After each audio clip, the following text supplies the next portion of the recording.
नमस्कार। आज सुनिए मुंशी प्रेमचंद की लिखी कहानी जीवन का शाप। कावसजी ने पत्र निकाला और यश कमाने लगे। शाहपुर जी ने रुई की दलाली शुरू की और धन कमाने लगे। कमाई दोनों ही कर रहे थे, पर शाहपुर जी प्रसन्न थे, कावसजी विरक्त। शाहपुर जी को धन के साथ सम्मान और यश आप ही आप मिलता था। कावसजी को यश के साथ धन दूरबीन से देखने पर भी दिखाई न देता था। इसलिए शाहपुर जी के जीवन में शांति थी, सहृदयता थी, आशीर्वाद था, क्रीड़ा थी। कावसजी के जीवन में अशांति थी, कटुता थी, निराशा थी, उदासीनता थी। धन को तुच्छ समझने की वह बहुत चेष्टा करते थे, लेकिन प्रत्यक्ष को कैसे झुठला देते। शाहपुर जी के घर में विराजने वाले सौजन्य और शांति के सामने उन्हें अपने घर के कलह और फूहड़पन से घृणा होती थी। मृदुभाषिणी मिसेज शाहपुर के सामने उन्हें अपनी गुलशन बानु संकीर्णता और ईर्ष्या का अवतार सी लगती थी। शाहपुर जी घर में आते तो शीरीम बाई मृदु हास से उनका स्वागत करती। वह खुद दिन भर के थके मांदे घर आते तो गुलशन अपना दुखड़ा सुनाने बैठ जाती और उनको खूब फटकारें बताती। तुम भी अपने को आदमी कहते हो? मैं तो तुम्हें बैल समझती हूं। बैल बड़ा मेहनती है, गरीब है, संतोषी है, माना, लेकिन उसे विवाह करने का क्या हक था? कावसजी से 1,00,000 बार यह प्रश्न किया जा चुका था कि जब तुम्हें समाचार पत्र निकालकर अपना जीवन बर्बाद करना था तो तुमने विवाह क्यों किया? क्यों मेरी जिंदगी तबाह कर दी? जब तुम्हारे घर में रोटियां न थीं तो मुझे क्यों लाए? इस प्रश्न का जवाब देने की कावसजी में शक्ति न थी। उन्हें कुछ सूझता ही न था। वह सचमुच अपनी गलती पर पछताते थे। एक बार बहुत तंग आकर उन्होंने कहा था, अच्छा भाई, अब तो जो होना था हो चुका, लेकिन मैं तुम्हें बांधे तो नहीं हूं। तुम्हें जो पुरुष ज्यादा सुखी रख सके उसके साथ जाकर रहो। अब मैं क्या कहूं? आमदनी नहीं बढ़ती तो मैं क्या करूं? क्या चाहती हो, जान दे दूं? इस पर गुलशन ने उनके दोनों कान पकड़कर जोर से ऐंठे और गालों पर 2 तमाचे लगाए और पैनी आंखों से काटती हुई बोली, अच्छा, अब चोंच संभालो, नहीं तो अच्छा ना होगा। ऐसी बात मुंह से निकालते तुम्हें लाज नहीं आती? हयादार होते तो चुल्लू भर पानी में डूब मरते। उस दूसरे पुरुष के महल में आग लगा दूंगी, उसका मुंह झुलस दूंगी। तब से बेचारे कावसजी के पास इस प्रश्न का कोई जवाब न रहा। कहां तो यह असंतोष और विद्रोह की ज्वाला, और कहां वह मधुरता और भद्रता की देवी शीरीं जो कावसजी को देखते ही फूल की तरह खिल उठती, मीठी मीठी बातें करती, चाय, मुरब्बे और फूलों से सत्कार करती और अक्सर उन्हें अपनी कार पर घर पहुंचा देती। कावसजी ने कभी मन में भी इसे स्वीकार करने का साहस नहीं किया, मगर उनके हृदय में यह लालसा छिपी हुई थी कि गुलशन की जगह शीरीं होती तो उनका जीवन कितना गुलजार होता। कभी कभी गुलशन की कटुक्तियों से वह इतने दुखी हो जाते कि यमराज का आवाहन करते।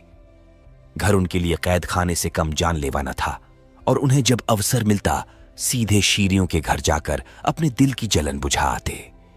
एक दिन कावसजी सवेरे गुलशन से झल्लाकर शाहपुर जी के टेरेस में पहुंचे तो देखा शीरीं बानू की आंखें लाल हैं और चेहरा भभराया हुआ है, जैसे रोकर उठी हो। कावसजी ने चिंतित होकर पूछा, आपका जी कैसा है? बुखार तो नहीं आ गया? शीरीं ने दर्द भरी आंखों से देखकर रोनी आवाज से कहा, नहीं, बुखार तो नहीं है, कम से कम देह का बुखार तो नहीं है। कावसजी इस पहेली का कुछ मतलब न समझे। शीरीं ने एक क्षण मौन रहकर फिर कहा, आपको मैं अपना मित्र समझती हूं मी? कावसजी, आपसे क्या छिपाऊं, मैं इस जीवन से तंग आ गई हूं। मैंने अब तक हृदय की आग हृदय में रखी, लेकिन ऐसा मालूम होता है कि अब उसे बाहर न निकालूं तो मेरी हड्डियां तक जल जाएंगी। इस वक्त 8 बजे हैं, लेकिन मेरे रंगीले पिया का कहीं पता नहीं। रात को खाना खाकर वह एक मित्र से मिलने का बहाना करके घर से निकले थे और अभी तक लौटकर नहीं आए। यह आज कोई नई बात नहीं है, इधर कई महीनों से यह इनकी रोज की आदत है। मैंने आज तक आपसे कभी अपना दर्द नहीं कहा, मगर उस समय भी जब मैं हंस हंसकर आपसे बातें करती थी, मेरी आत्मा रोती रहती थी। कावसजी ने निष्कपट भाव से कहा, तुमने पूछा? नहीं। कहां रह जाते हो? पूछने से क्या लोग अपने दिल की बातें बता दिया करते हैं? तुमसे तो उन्हें कोई भेद न रखना चाहिए। घर में जी न लगे तो आदमी क्या करे? मुझे यह सुनकर आश्चर्य हो रहा है। तुम जैसी देवी जिस घर हो वह स्वर्ग है। शाहपुर जी को तो अपना भाग्य सराहना चाहिए। आपका यह भाव तभी तक है जब तक आपके पास धन नहीं है। आज तुम्हें कहीं से 2-4 लाख रुपये मिल जाएं तो तुम यूं न रहोगे और तुम्हारे ये भाव बदल जाएंगे। यही धन का सबसे बड़ा अभिशाप है। ऊपरी सुख शांति के नीचे कितनी आग है, ये तो उसी वक्त खुलता है जब ज्वालामुखी फट पड़ता है। वह समझते हैं धन से घर भरकर उन्होंने मेरे लिए वह सब कुछ कर दिया जो उनका कर्तव्य था, और अब मुझे असंतुष्ट होने का कोई कारण नहीं। ये नहीं जानते कि ऐश के ये सामान उस तहखानों में गड़े हुए पदार्थों की तरह हैं जो मृतात्मा के भोग के लिए रखे जाते थे। कावसजी आज एक नई बात सुन रहे थे। उन्हें अब तक जीवन का जो अनुभव हुआ था वह यह था कि स्त्री अंतकरण से विलासिनी होती है। उस पर लाख प्राण वारो, उसके लिए मर ही क्यों न मिटो, लेकिन व्यर्थ। वह केवल खरहरा नहीं चाहती, उससे कहीं ज्यादा दाना और घास चाहती है। लेकिन एक यह देवी है जो विलास की चीजों को तुच्छ समझती है और केवल मीठे स्नेह और सहवास से ही प्रसन्न रहना चाहती है। उनके मन में गुदगुदी सी उठी। मिसेज शाहपुर ने फिर कहा, उनका यह व्यापार मेरी बर्दाश्त के बाहर हो गया है मी। कावसजी, मेरे मन में विद्रोह की ज्वाला उठ रही है और मैं धर्मशास्त्र और मर्यादा इन सभी का आश्रय लेकर भी त्राण नहीं पाती। मन को समझाती हूं क्या संसार में लाखों विधवाएं नहीं पड़ी हुई हैं, लेकिन किसी तरह चित्त नहीं शांत होता। मुझे विश्वास आता जाता है कि वह मुझे मैदान में आने के लिए चुनौती दे रहे हैं। मैंने अब तक उनकी चुनौती नहीं ली है, लेकिन अब पानी सिर के ऊपर चढ़ गया है और मैं किसी तिनके का सहारा ढूंढे बिना नहीं रह सकती। वो जो चाहते हैं वह हो जाएगा। आप उनके मित्र हैं, आपसे बन पड़े तो उनको समझाइए। मैं इस मर्यादा की बेड़ी को अब और न पहन सकूंगी। कावसजी मन में भावी सुख का एक स्वर्ग निर्माण कर रहे थे। बोले, हाँ, मैं अवश्य समझाऊंगा। यह तो मेरा धर्म है, लेकिन मुझे आशा नहीं कि मेरे समझाने का उन पर कोई असर हो। मैं तो दरिद्र हूं, मेरे समझाने का उनकी दृष्टि में मूल्य ही क्या। यों वह मेरे ऊपर बड़ी कृपा रखते हैं, बस उनकी यही आदत मुझे पसंद नहीं। तुमने इतने दिनों बर्दाश्त किया, यही आश्चर्य है। कोई दूसरी औरत तो एक दिन न सहती। थोड़ी बहुत तो यह आदत सभी पुरुषों में होती है, लेकिन ऐसे पुरुषों की स्त्रियां भी वैसी ही होती हैं। कर्म से न सही, मन से ही सही। मैंने तो सदैव इनको अपना इष्टदेव समझा, किंतु जब पुरुष इसका अर्थ ही न समझे तो क्या हो। मुझे भय है वह मन में कुछ और न सोच रहे हों। और क्या सोच सकते हैं, आप अनुमान कर सकती हैं। अच्छा, वह बात, मगर मेरा अपराध। शेर और मेमने वाली कथा आपने नहीं सुनी? मिसेज शाहपुर एकाएक चुप हो गईं। सामने से शाहपुर जी की कार आती दिखाई दी। उन्होंने कावसजी को ताकीद और विनय भरी आंखों से देखा और दूसरे द्वार के कमरे से निकलकर अंदर चली गईं। मी शाहपुर लाल आंखें किए कार से उतरे और मुस्कुराकर कावसजी से हाथ मिलाया। स्त्री की आंखें भी लाल थीं, पति की आंखें भी लाल, एक रुदन से, दूसरी रात की खुमारी से। शाहपुर जी ने हैट उतारकर खूंटी पर लटकाते हुए कहा, क्षमा कीजिएगा, मैं रात को एक मित्र के घर सो गया था। दावत थी, खाने में देर हुई तो मैंने सोचा अब कौन घर जाए। कावसजी ने व्यंग्य मुस्कान के साथ कहा, किसके यहां दावत थी? मेरे रिपोर्टर ने तो कोई खबर नहीं दी, जरा मुझे नोट करा दीजिए। उन्होंने जेब से नोटबुक निकाली। शाहपुर जी ने सतर्क होकर कहा, ऐसी कोई बड़ी दावत नहीं थी जी, 2-4 मित्रों का प्रीति भोज था। फिर भी समाचार तो जानना चाहिए। जिस प्रीति भोज में आप जैसे प्रतिष्ठित लोग शरीक हों, वह साधारण बात नहीं हो सकती। क्या नाम है मेजबान साहब का? आप चौंकेंगे तो नहीं, बताइए तो। मिस गौहर। मिस गौहर। जी हां, आप चौंके क्यों?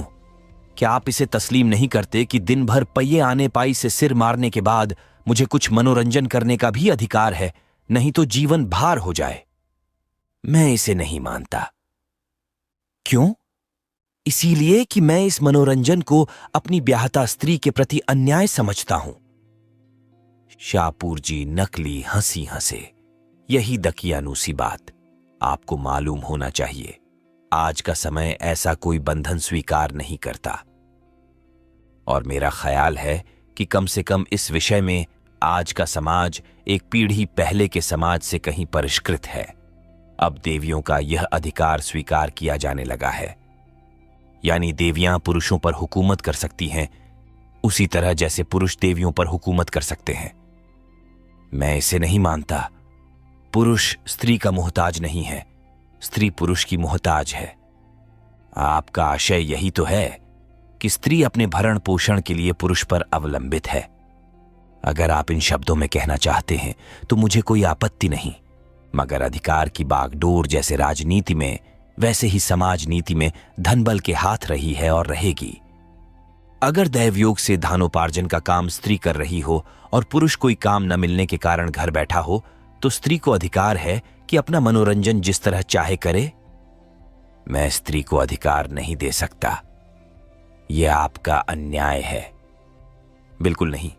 स्त्री पर प्रकृति ने ऐसे बंधन लगा दिए हैं कि वह जितना भी चाहे पुरुष की भांति स्वच्छंद नहीं रह सकती और न पशुबल में पुरुष का मुकाबला ही कर सकती है। हां, गृहिणी का पद त्याग कर या अप्राकृतिक जीवन का आश्रय लेकर वह सब कुछ कर सकती है। आप लोग उसे मजबूर कर रहे हैं कि अप्राकृतिक जीवन का आश्रय ले। मैं ऐसे समय की कल्पना ही नहीं कर सकता जब पुरुषों का आधिपत्य स्वीकार करने वाला औरतों का काल पड़ जाए। कानून और सभ्यता मैं नहीं जानता। पुरुषों ने स्त्रियों पर हमेशा राज किया है और करेंगे। सहसा कावसजी ने पहलू बदला। इतनी थोड़ी सी देर में ही वह अच्छे खासे कूटनीति चतुर हो गए थे। शाहपुर जी को प्रशंसा सूचक आंखों से देखकर बोले, तो हम और आप दोनों एक विचार के हैं। मैं आपकी परीक्षा ले रहा था। मैं भी स्त्री को गृहिणी, माता और स्वामिनी सब कुछ मानने को तैयार हूं, पर उसे स्वच्छंद नहीं देख सकता। अगर कोई स्त्री स्वच्छंद होना चाहती है तो उसके लिए मेरे घर में स्थान नहीं है। अभी मिसेज शाहपुर की बातें सुनकर मैं दंग रह गया। मुझे इसकी कल्पना भी न थी कि कोई नारी मन में इतने विद्रोहात्मक भावों को स्थान दे सकती है। मी शाहपुर की गर्दन की नसें तन गईं, नथने फूल गए। कुर्सी से उठकर बोले, अच्छा, तो अब शीरीन ने यह ढंग निकाला। मैं अभी उससे पूछता हूं, आपके सामने पूछता हूं, अभी फैसला कर डालूंगा। मुझे उसकी परवाह नहीं है, किसी की परवाह नहीं है। बेवफा औरत जिसके हृदय में जरा भी संवेदना नहीं, जो मेरे जीवन में जरा सा आनंद भी नहीं सह सकती, चाहती है मैं उसके अंचल में बंध बुध घूमूं। शाहपुर से यह आशा रखती है। अभागिनी भूल जाती है कि आज मैं आंखों का इशारा कर दूं तो 101 शीरियां मेरी उपासना करने लगे। जी हां, मेरे इशारों पर नाचें। मैंने इसके लिए जो कुछ किया बहुत कम पुरुष किसी स्त्री के लिए करते हैं। मैंने उन्हें ख्याल आ गया कि वह जरूरत से ज्यादा बहके जा रहे हैं। शीरियों की प्रेममय सेवाएं याद आईं। रुक कर बोले, लेकिन मेरा ख्याल है कि वह अब भी समझ से काम ले सकती है। मैं उसका दिल नहीं दुखाना चाहता। मैं यह भी जानता हूं कि वह ज्यादा से ज्यादा जो कर सकती है वह शिकायत है। इसके आगे बढ़ने की हिमाकत वह नहीं कर सकती। औरतों को मना लेना बहुत मुश्किल नहीं है, कम से कम मुझे तो यही तजर्बा है। कावसजी ने खंडन किया, मेरा तजर्बा तो कुछ और है। हो सकता है, मगर आपके पास खाली बातें हैं, मेरे पास लक्ष्मी का आशीर्वाद है। जब मन में विद्रोह के भाव जम गए तो लक्ष्मी के टाले भी नहीं टल सकते। शाहपुर जी ने विचारपूर्ण भाव से कहा, शायद आपका विचार ठीक है। कई दिन के बाद कावसजी की शीरियों से पार्क में मुलाकात हुई। वह इसी अवसर की खोज में थे। उनका स्वर्ग तैयार हो चुका था, केवल उसमें शीरियों को प्रतिष्ठित करने की कसर थी। उस शुभ दिन की कल्पना में वह पागल से हो रहे थे। गुलशन को उन्होंने उसके मैके भेज दिया था। भेज क्या दिया था, वह रूठ कर चली गई थी। जब शीरी उनकी दरिद्रता का स्वागत कर रही है तो गुलशन की खुशामद क्यों की जाए। लपक कर शीरी से हाथ मिलाया और बोले, आप खूब मिली, मैं आ जाने वाला था। शीरीन ने गिला करते हुए कहा, आपकी राह देखते देखते आंखें थक गईं। आप भी जबानी हमदर्दी ही करना जानते हैं। आपको क्या खबर, इन कई दिनों में मेरी आंखों से कितने आंसू बहे हैं। कावसजी ने शीरियों बानू की उत्कंठापूर्ण मुद्रा देखी, जो बहुमूल्य रेशमी साड़ी की आब से और भी दमक उठी थी, और उनका हृदय अंदर से बैठता हुआ जान पड़ा। उस छात्र की सी दशा हुई जो आज अंतिम परीक्षा पास कर चुका हो और जीवन का प्रश्न उसके सामने अपने भयंकर रूप में खड़ा हो। काश वह कुछ दिन और परीक्षाओं की भूल भुलैया में जीवन के स्वप्नों का आनंद ले सकता। उस स्वप्न के सामने यह सत्य कितना डरावना था। अभी तक कावसजी ने मधुमक्खी का शहद ही चखा था। इस समय वह उनके मुख पर मंडरा रही थी और वह डर रहे थे कि कहीं डंक न मारे। दबी हुई आवाज से बोले, मुझे यह सुनकर बड़ा दुख हुआ। मैंने तो शाहपुर को बहुत समझाया था। शीरी ने उनका हाथ पकड़कर एक बेंच पर बिठा दिया और बोली, उन पर अब समझाने बुझाने का कोई असर न होगा, और मुझे ही क्या गरज पड़ी है कि मैं उनके पांव सहलाती रहूं। आज मैंने निश्चय कर लिया है, अब उस घर में लौट कर न जाऊंगी। अगर उन्हें अदालत में जलील होने का शौक है तो मुझ पर दावा करें, मैं तैयार हूं। मैं जिसके साथ नहीं रहना चाहती उसके साथ रहने के लिए ईश्वर भी मुझे मजबूर नहीं कर सकता। अदालत क्या कर सकती है? अगर तुम मुझे आश्रय दे सकते हो तो मैं तुम्हारी बनकर रहूंगी, तब तक तुम मेरे पास रहोगे। अगर तुम में इतना आत्मबल नहीं है तो मेरे लिए दूसरे द्वार खुल जाएंगे। अब साफ साफ बतलाओ, क्या वह सारी सहानुभूति जबानी थी? कावसजी ने कलेजा मजबूत करके कहा, नहीं नहीं शीरी, खुदा जानता है मुझे तुमसे कितना प्रेम है। तुम्हारे लिए मेरे हृदय में स्थान है। मगर गुलशन को क्या करोगे? उसे तलाक दे दूंगा। हां, यही मैं भी चाहती हूं। तो मैं तुम्हारे साथ चलूंगी अभी, इसी दम। शाहपुर से अब मेरा कोई संबंध नहीं है। कावसजी को अपने दिल में कंपन का अनुभव हुआ। बोले, लेकिन अभी तो वहां कोई तैयारी नहीं है। मेरे लिए किसी तैयारी की जरूरत नहीं। तुम सब कुछ हो, टैक्सी ले लो, मैं इसी वक्त चलूंगी। कावसजी टैक्सी की खोज में पार्क से निकले। वह एकांत में विचार करने के लिए थोड़ा सा समय चाहते थे। इस बहाने से उन्हें समय मिल गया।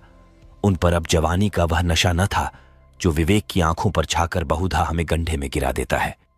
अगर कुछ नशा था तो अब तक हिरण हो चुका था। वह किस फंदे में गला डाल रहे हैं वह खूब समझते थे। शाहपुर जी उन्हें मिट्टी में मिला देने के लिए पूरा जोर लगाएंगे, यह भी उन्हें मालूम था। गुलशन उन्हें सारी दुनिया में बदनाम कर देगी, यह भी वह जानते थे। ये सब विपत्तियां झेलने को वह तैयार थे। शाहपुर की जबान बंद करने के लिए उनके पास काफी दलीलें थीं। गुलशन को भी स्त्री समाज में अपमानित करने का उनके पास काफी मसाला था। डर था तो यह कि शीरी का यह प्रेम टिक सकेगा या नहीं। अभी तक शीरी ने केवल उनके सौजन्य का परिचय पाया है, केवल उनकी न्याय, सत्य और उदारता से भरी बातें सुनी हैं। इस क्षेत्र में शाहपुर जी से उन्होंने बाजी मारी है, लेकिन उनके सौजन्य और उनकी प्रतिमा का जादू उनके बेसरो सामान घर में कुछ दिन रहेगा, इसमें उन्हें संदेह था। हलवे की जगह चुपड़ी रोटियां भी मिले तो आदमी सब्र कर सकता है, रूखी भी मिल जाए तो वह संतोष कर लेगा, लेकिन सूखी घास सामने देखकर तो ऋषि मुनि भी जामे से बाहर हो जाएंगे। शीरी उनसे प्रेम करती है, लेकिन प्रेम के त्याग की भी तो सीमा है। 2-4 दिन भावुकता के उन्माद में यह सब्र कर ले, लेकिन भावुकता कोई टिकाऊ चीज तो नहीं है। वास्तविकता के आघातों के सामने यह भावुकता कै दिन टिकेगी। उस परिस्थिति की कल्पना करके कावसजी कांप उठे। अब तक वह रनिवास में रही है, अब उसे एक खपरेल का कॉटेज मिलेगा जिसकी फर्श पर कालीन की जगह टाट भी नहीं।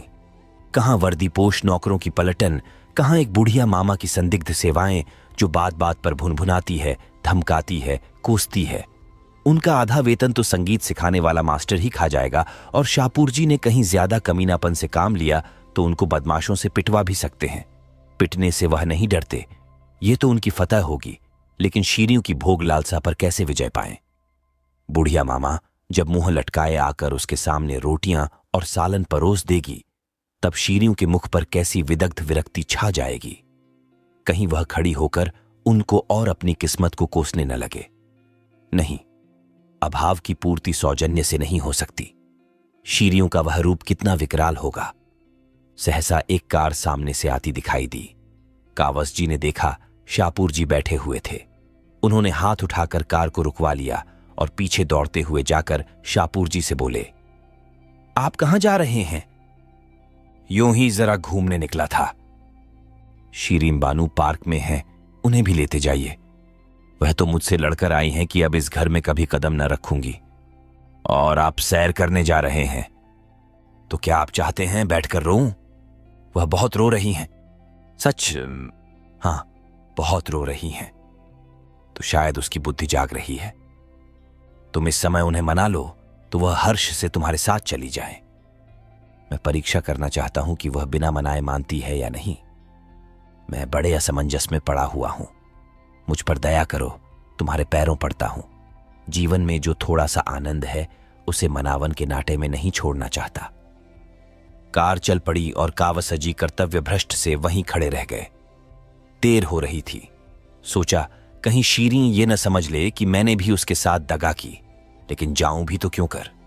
अपने संपादकीय कुटीर में उस देवी को प्रतिष्ठित करने की कल्पना ही उन्हें हास्यास्पद लगी।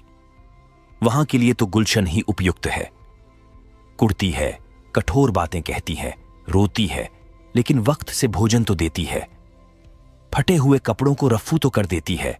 कोई मेहमान आ जाता है तो कितने प्रसन्न मुख से उसका आदर सत्कार करती है, मानो उसके मन में आनंद ही आनंद है।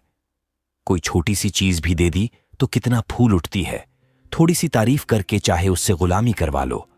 अब उन्हें अपनी जरा जरा सी बात पर झुंझला पड़ना, उसकी सीधी सी बातों का टेढ़ा जवाब देना विकल करने लगा। उस दिन उसने यही तो कहा था कि उसकी छोटी बहन की सालगिरह पर कोई उपहार भेजना चाहिए। इसमें बरस पड़ने की कौन सी बात थी। माना वह अपना संपादकीय नोट लिख रहे थे, लेकिन उनके लिए संपादकीय नोट जितना महत्व रखता है, क्या गुलशन के लिए उपहार भेजना उतना ही या उससे ज्यादा महत्व नहीं रखता। बेशक उनके पास उस समय रुपये न थे, तो क्या वह मीठे शब्दों में यह नहीं कह सकते थे कि डार्लिंग, मुझे खेद है, अभी हाथ खाली है, 2-4 रोज में मैं कोई प्रबंध कर दूंगा। ये जवाब सुनकर वह चुप हो जाती, और अगर कुछ भुनभुना ही लेती तो उनका क्या बिगड़ जाता था। अपनी टिप्पणियों में वह कितनी शिष्टता का व्यवहार करते हैं। कलम जरा भी गर्म पड़ जाए तो गर्दन नापी जाए। गुलशन पर वह क्यों बिगड़ जाते हैं? इसीलिए कि वह उनके अधीन है और उन्हें रूठ जाने के सिवा कोई दंड नहीं दे सकती। कितनी नीच कायरता है कि हम सबलों के सामने दुम हिलाएं और जो हमारे लिए अपने जीवन का बलिदान कर रही है उसे काटने दौड़ें। सहसा एक तांगा आता हुआ दिखाई दिया और सामने आते ही उस पर से एक स्त्री उतरकर उनकी ओर चली। अरे, ये तो गुलशन है। उन्होंने आतुरता से आगे बढ़कर उसे गले लगा लिया और बोले, तुम इस वक्त यहां कैसे आई? मैं अभी अभी तुम्हारा ही ख्याल कर रहा था। गुलशन ने गदगद कंठ से कहा, तुम्हारे ही पास जा रही थी। शाम को बरामदे में बैठी तुम्हारा लेख पढ़ रही थी। न जाने कब झपकी आ गई और मैंने एक बुरा सपना देखा। मारे डर के मेरी नींद खुल गई और तुमसे मिलने चल पड़ी। इस वक्त यहां कैसे खड़े हो? कोई दुर्घटना तो नहीं हो गई? रास्ते भर मेरा कलेजा धड़क रहा था। कावस जी ने आश्वासन देते हुए कहा, मैं तो बहुत अच्छी तरह हूं। तुमने क्या स्वप्न देखा? मैंने देखा जैसे तुमने एक रमणी को कुछ कहा है और वह तुम्हें बांधकर घसीटे लिए जा रही है। कितना बेहुदा स्वप्न है, और तुम्हें इस पर विश्वास भी आ गया। मैं तुमसे कितनी बार कह चुका कि स्वप्न केवल चिंतित मन की क्रीड़ा है। तुम मुझसे छिपा रहे हो। कोई ना कोई बात हुई है जरूर। तुम्हारा चेहरा बोल रहा है। अच्छा, तुम इस वक्त यहां क्यों खड़े हो? यह तो तुम्हारे पढ़ने का समय है। यूं ही जरा घूमने चला आया था। झूठ बोलते हो। खा जाओ मेरे सिर की कसम। अब तुम्हें एतबार ही ना आए तो क्या करूं? कसम क्यों नहीं खाते? कसम को मैं झूठ का अनुमोदन समझता हूं। गुलशन ने फिर उनके मुख पर तीव्र दृष्टि डाली। फिर एक क्षण के बाद बोली, अच्छी बात है, चलो घर चलें। कावसजी ने मुस्कुराकर कहा, तुम फिर मुझसे लड़ाई करोगी? सरकार से लड़कर भी तुम सरकार की अमलदारी में रहते हो कि नहीं? मैं भी तुमसे लड़ूंगी, मगर तुम्हारे साथ रहूंगी। हम इसे कब मानते हैं कि यह सरकार की अमलदारी है? यह तो मुंह से कहते हो। तुम्हारा रुआं रुआं इसे स्वीकार करता है, नहीं तो तुम इस वक्त जेल में होते। अच्छा चलो, मैं थोड़ी देर में आता हूं। मैं अकेली नहीं जाने की। आखिर सुनूं, तुम यहां क्या कर रहे हो? कावसजी ने बहुत कोशिश की कि गुलशन वहां से किसी तरह चली जाए, लेकिन वह जितना ही इस पर जोर देते थे उतना ही गुलशन का आग्रह भी बढ़ता जाता था। आखिर मजबूर होकर कावसजी को शीरीं और शाहपुर के झगड़े का वृत्तांत कहना ही पड़ा। यद्यपि इस नाटक में उनका अपना जो भाग था उसे उन्होंने बड़ी होशियारी से छिपा देने की चेष्टा की। गुलशन ने विचार करके कहा, तो तुम्हें भी यह सनक सवार हुई? कावसजी ने तुरंत प्रतिवाद किया, कैसी सनक? मैंने क्या किया? अब यह तो इंसानियत नहीं है कि एक मित्र की स्त्री मेरी सहायता मांगे और मैं बगलें झोंकने लगूं। झूठ बोलने के लिए बड़ी अक्ल की जरूरत होती है प्यारे, और वह तुम में नहीं है, समझे? चुपके से जाकर शीरीन बानू को सलाम करो और कहो कि आराम से अपने घर में बैठें। सुख कभी संपूर्ण नहीं मिलता। विधि इतना गौर पक्षपात नहीं कर सकता। गुलाब में कांटे होते ही हैं। अगर सुख भोगना है तो उसे उसके दोषों के साथ भोगना पड़ेगा। अभी विज्ञान ने कोई ऐसा उपाय नहीं निकाला कि हम सुख के कांटों को अलग कर सकें। मुफ्त का माल उड़ाने वाले को अय्याशी के सिवा और सूझेगी क्या? अगर धन सारी दुनिया का विलास न मोल लेना चाहे तो वह धन ही कैसा? शीरियों के लिए भी क्या वे द्वार नहीं खुले हैं? शाहपुर जी के लिए खुले हैं। उसे कहो शाहपुर के घर में रहे, उनके धन को भोगे और भूल जाए कि वह शाहपुर की स्त्री है, उसी तरह जैसे शाहपुर भूल गया है कि वह शीरियों का पति है। जलना और कुढ़ना छोड़कर विलास का आनंद लूटे। उसका धन एक से एक रूपवान विद्वान नवयुवकों को खींच लाएगा। तुमने ही एक बार मुझसे कहा था कि एक जमाने में फ्रांस में धनवान विलासिनी महिलाओं का समाज पर आधिपत्य था। उनके पति सब कुछ देखते थे और मुंह खोलने का साहस न करते थे। और मुंह क्या खोलते, वे खुद इसी धुन में मस्त थे। यही धन का प्रसाद है। तुमसे न बने तो चलो, मैं शीरियों को समझा दूं। अय्याश मर्द की स्त्री अगर अय्याश न हो तो यह उसकी कायरता है, लतखोरपन है। कावसजी ने चकित होकर कहा, लेकिन तुम भी तो धन की उपासक हो। गुलशन ने शर्मिंदा होकर कहा, यही तो जीवन का शाप है। हम उसी चीज पर लपकते हैं जिसमें हमारा अमंगल है, सत्यानाश है। मैं बहुत दिन पापा के इलाके में रही हूं। चारों तरफ किसान और मजदूर रहते थे। बेचारे दिन भर पसीना बहाते थे, शाम को घर जाते। अय्याशी और बदमाशी का कहीं नाम न था। और यहां शहर में दिखाती हूं कि सभी बड़े घरों में यही रोना है। सबके सब हथकंडों से पैसे कमाते हैं और अस्वाभाविक जीवन बिताते हैं। आज तुम्हें कहीं से धन मिल जाए तो तुम भी शाहपुर बन जाओगे। आप सुन रहे थे मुंशी प्रेमचंद की लिखी कहानी जीवन का शाप।